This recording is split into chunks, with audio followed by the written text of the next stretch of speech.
আমার আল্লাহ বলেন যে ব্যক্তি আমার উপরে তাওয়াক্কুল করলো আর ভরসা করলো আমি আল্লাহ তাদের জন্য স্পেশাল বাজেট দিয়েছি। সুবহানাল্লাহ।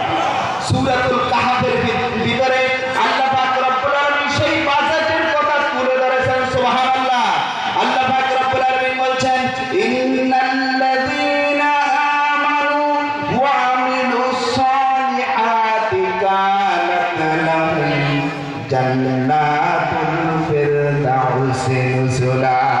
যারা আমলে সালেহ নেক কাজ করেছো আমি আল্লাহ তাদের জন্য জান্নাতুল ফিরদাউস রিজার্ভ করে রাখলাম। জান্নাতে যাবে কারা? জান্নাতে যাবে তারা।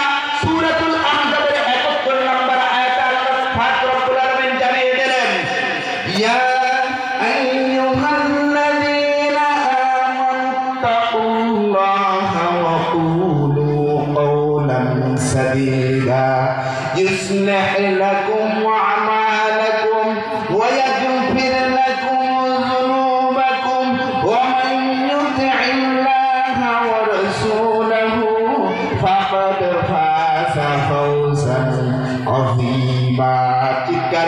الله أكبر. يا أيها الذين آمنوا اتقوا الله ইমানদারগণ তোমরা আল্লাহকে ভয় করবে।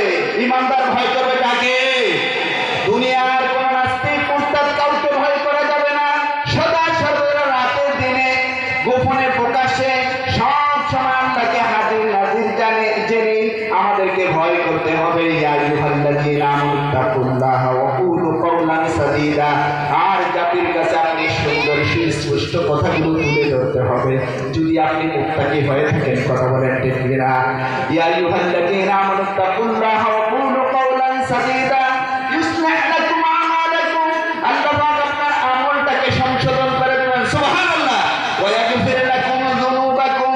আল্লাহ পাক আপনার জীবনের সকল অপরাধগুলোকে ক্ষমা করে দিবেন। কেমন অপরাধ ক্ষমা করবেন সেই ব্যাপারে আল্লাহ পাক আবার ওয়াজ করলেন তাফসীরে জালালাইন।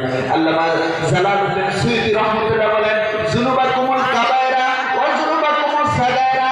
আল্লাহ পাক রব্বুল আলামিন আপনার জীবনের বড় ছোট নতুন পুরাতন সকল গুনাহগুলো আল্লাহ পাক ক্ষমা করে দিবেন। বলেন সুবহানাল্লাহ। ওয়া ইয়াগফির লাকুম যুনুবা